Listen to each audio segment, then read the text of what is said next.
Hello दोस्तों। आज मैं आपको एक बहुत ही खौफनाक और डरावनी कहानी सुनाने जा रहा हूँ, जिसे सुनकर आपके भी होश फाख्ता हो जाएंगे। चलो कहानी की तरफ चलते हैं।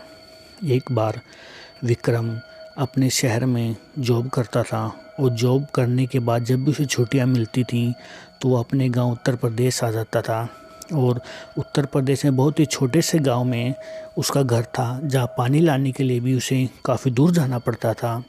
और उसका एक बहुत ही ख़ास मित्र था जो गांव में रहता था, और जब भी वो छुट्टियों में आता तो दोनों बहुत ही मौज मस्ती करते। और जब भी जाते तो साथ ही गांव में जहाँ से पानी लेके आते थे पानी भी साथ ही लेके आते। एक दिन की बात है, उसका दोस्त और विक्रम दोनों बैठे हुए बातचीत कर रहे थे। तब उसका दोस्त उससे कहता है कि सुन विक्रम, जब तू शहर में गया हुआ था काम के लिए, यहाँ पे एक बहुत भयानक हादसा हुआ। तब विक्रम की दिलचस्पी बढ़ जाती है और पूछता है कि बताओ ऐसा क्या हुआ था मेरे जाने के बाद। तब उसका दोस्त कहता है कि विक्रम, यहाँ गांव में एक लड़की और उसका एक बेटा रहता था साथ में। दोनों दिहाड़ी मजदूरी करके अपना गुजर बसर करती थी और अपने बेटे को थोड़ा बहुत खिला देती थी। लेकिन तेरे जाने के बाद गांव में कुछ ना ही पानी बारिश कुछ नहीं हुआ, जिससे के कारण गांव में अकाल पड़ गया। लोगों के पास खाने के लिए भी कुछ नहीं था। तब वो बेचारी भी भूख प्यास से बेचैन होकर इधर उधर भटक रही थी। गांव में भी वो आई, लेकिन गांव में भी किसी ने उसकी मदद नहीं की। और गांव के कुछ आवारा दोस्तों ने, लड़कों ने मिलकर उस लड़की के साथ गलत काम किया और उसको मार दिया। लेकिन कुछ समय के बाद उसका बच्चा भी भूख और प्यास से दुखी होकर वो भी मर गया। और तब से सुनाई दे रहा है कि जिन दोस्तों ने उन सब ने मिलकर उसके साथ गलत काम किया था, कुछ समय बाद पता नहीं किसी अनजान शक्ति या ताकत के तहत सारे के सारे मारे गए। तब भी गांव के बाहर और जो अपना बरगद का पेड़ है बड़े वाला, वहाँ से कोई भी गुजरता है तो वहाँ उसको एक लड़का रोता हुआ दिखाई देता है और सबसे खाना मांगता है। कोई खाना नहीं देता तो उनके साथ भी बहुत बुरा होता है। और कुछ देर के बाद एक औरत भी वहाँ दिखाई देती है जो खाना मांगती है। वो जो नहीं देता उसके साथ भी वही औरत बहुत ही गलत करती है, तो कई बार कई लोगों को जान से ही मार दिया है।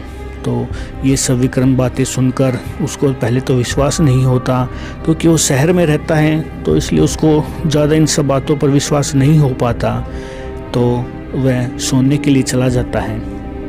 और उसके घर के पास में ही गर्मी का सीज़न था, तो घर के बगल में ही उनके पास एक पेड़ लगा हुआ था जिसके नीचे खटिया डालकर सो जाता है।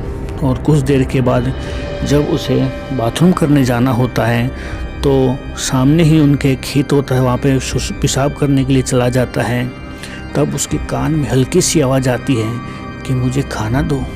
और थोड़ी देर के बाद एक बच्चा भी रोता हुआ उसके पास आता है और कहता है कि मुझे खाना दो। लेकिन वो कई बार मांगने से विक्रम परेशान हो जाता है और गुस्से से झल्ला जाता है कि भाग जाओ, ये इतनी रात को कौन तुम्हें खाना देगा। तो वो गुस्सा कर देता है। फिर कुछ देर के बाद वही आवाज़ें उसे फिर से सुनाई देने लग जाती हैं।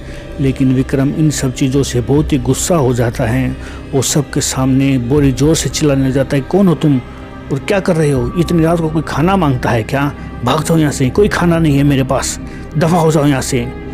और जैसे ही वो पलटता है, वही बच्चा और औरत उसके पीछे खड़े होते हैं। और पता नहीं इसको चमत्कार कहो या कुछ भी कहो, उस दिन हल्के हल्के बादल से भी हो रहे थे।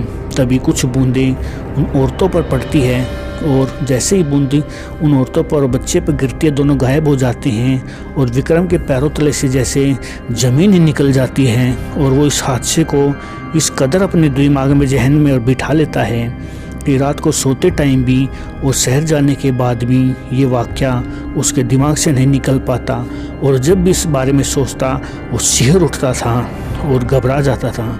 उस दिन के बाद से उसे जब भी कोई उससे खाना कुछ ही मांगता, वह किसी को मना नहीं करता और ज़रूर सबकी मदद करता था। दोस्तों, ये कहानी डरावनी भी है, लेकिन अगर कोई आपसे मदद मांगे तो उसकी मदद आपको कर देनी चाहिए, अगर आप मदद करने के लायक हैं तो। अगर आपके पास कुछ है देने के लिए, अगर कोई मांगे, जितना आपकी हैसियत हो उनकी मदद ज़रूर करनी चाहिए।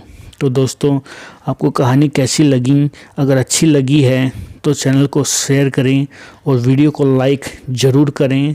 और ऐसी ही रोमांचक और प्रेरणा से भरी कहानियों को मैं लेकर आता रहूँगा। थैंक यू, धन्यवाद।